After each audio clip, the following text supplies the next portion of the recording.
ఏమి ఎండలండి బాబు. అలా స్నానం చేసి ఇలా రాగానే చెమటలతో ఒళ్ళంతా తడిసిపోతుంది. ఒక్క పాతతో తట్టుకోలేకపోతున్నా. ఇంట్లో నుంచి కాలు బయట పెట్టాలంటేనే భయం వేసేస్తుంది. ఈ ఎండల్లో పాపం మా తిరకాసు ఏదో ముఖ్యమైన స్టోరీ ఉందని వెళ్ళాడు. ఎక్కడ తిరుగుతున్నాడో ఏటో పాపం. తిరకాసు 10 रुपये वो कशाते कुदासाई मन का ఏటది ఏమంటున్నావు? डाइट्स ने इट्टे कायट्टे किटे कारा కాయశిమనని ఏంటి తిడుతున్నావా? ఏందినా అర్థం కావడంలా మళ్ళొకసారి చెప్తా జాగ్రత్తగా ఇను. ఈ మాసుగు ఒకనే కషైతే కూరేయో సో సీత పోగయ్యో. అసలు భాష ఏంటో దాని భావం ఏంటో నాకేట అర్థం కావట్లేదు. అసలు ఏంటా భాష? ఫస్ట్ మాట్లాడింది జపాన్ భాష జోగన్న. మరి తర్వాత మాట్లాడింది అది కూడా జపాన్ భాషే. మూడోసారి మాట్లాడేది చూసావా? అది వేరే భాషనా? అది కూడా జపాన్ భాష జోగన్న. ఇప్పటి వరకు మాట్లాడింది అంతా జపాన్ భాష అంటే సరిపోతుంది కదా.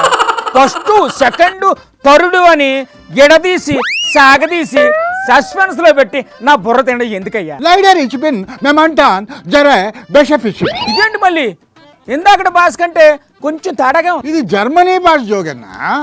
ఓరి నాయను, ఇప్పటికిప్పుడు జపాన్ జర్మనీ భాషను నేర్చుకొని ఏం చేస్తావు తిరకాసు? ఎందుకన్నా అట్లా డిస్కరేజ్ చేస్తావా?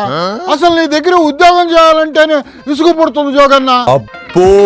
వారం వారం నీ టార్చర్ భరించలేకపోతున్నాను నేనా. ఏంటి నేను నిన్ను టార్చర్ పెడుతున్నానా? మామూలు టార్చర్ కాదు జోగన్న. బ్రేకింగ్ న్యూస్ ఏది, స్పెషల్ స్టోరీ ఏది అని అప్లోడ్ అంటపడ్డట్టే నా వెంట పడతావు. ఏది చెప్పినా కూడా ఇదేం వార్త అదేం వార్త అని చెప్పి పడుస్తూ ఉంటావు.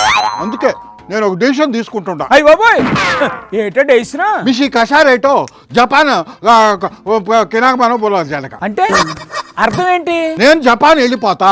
ఎందుకు? కిచి పిశాకవు పోక్కారి. దీని అర్థం ఏంటి? జపాన్ కాకపోతే జర్మనీకి వెళ్తాను అన్నాను. సింగడు అద్దంకి పోయినట్టు నువ్వు జపాన్ జర్మనీ వెళ్ళి ఏం చేస్తావు తిరకాసు? అక్కడ రిపోర్టర్ గా ఉద్యోగంలో చేరి బాగా సంపాదిస్తా. నిన్ను మేం భరించడమే ఎక్కువ. అంతేగా అక్కడే ఎవడెత్తాడు నీకు ఉద్యోగం? జపాను జర్మనీ భాషలు నేర్చుకుంటే ఆ దేశాల్లోకి పోయి చక్కగా ఉద్యోగం చేసుకుంటా కంఫర్ట్ గా ఉండొచ్చు. తెలీదా నీకా? ఎవరు చెప్పారు? చూడు ఒకసారి అటు చూడు. మీరు వీళ్ళకి లాంగ్వేజ్ కూడా నేర్పించాలి. ఏ దేశంలో ఎక్కువ డిమాండ్ ఉందంటే జపాన్, జర్మనీ. ఇప్పుడు వాళ్ళందరూ మన పైన ఆధారపడుతున్నారు. మీరు ఆ భాష నేర్పిస్తే నేరుగా వీళ్ళు అక్కడికి పోతే ఆటోమేటిక్ గా ఉద్యోగం రావడమే కాకుండా చాలా కంఫర్టబుల్ గా ఉండే పరిస్థితి వస్తుంది. చూసావా, బాబు గారి మాటలిని జపాను జర్మనీ భాషలు నేర్చుకుంటాను. సరే వెళ్తూ గాని ఆఫీస్కి వచ్చే, నీతో చాలా పని ఉంది. నేను రానా? రావా? ఎందుకు? వర్క్ ఫ్రమ్ హోమ్ చేస్తా. ఇక నుంచి అడుగు బయట పెట్టేదిలే, ఇంట్లో నుంచే రిపోర్టింగ్ చేస్తా. వర్క్ ఫ్రమ్ హోమా? ఎవరు చెప్పారు? ఏంది జోగన్నా నువ్వా?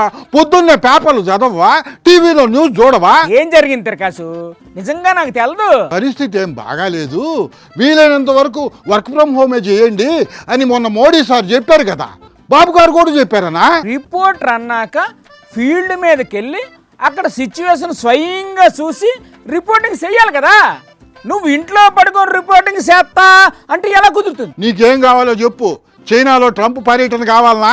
దంచి కొడుతున్న ఎండల గురించి ఏమన్నా వార్త ఏమంటావా? చురుగ్గా కదలుతుండే నైరుతి పవనాలు ఋతుపవనాలు గురించి ఏమన్నా చెప్పమంటావా?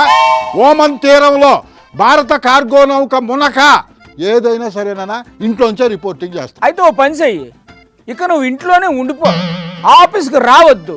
నీ ఉద్యోగం ఏరే వాళ్ళకి ఇచ్చేస్తా. ఏం జోగన్నా, పిలిచావా నన్న? రానన్నావు కదయ్యా ఇందాక. నువ్వు రమ్మన్నావు కదా. నా మీద దిక్కుతావే ఏంటి? లైవ్ నడుస్తుందయ్యా అక్కడ, పక్కెళ్ళి నించో.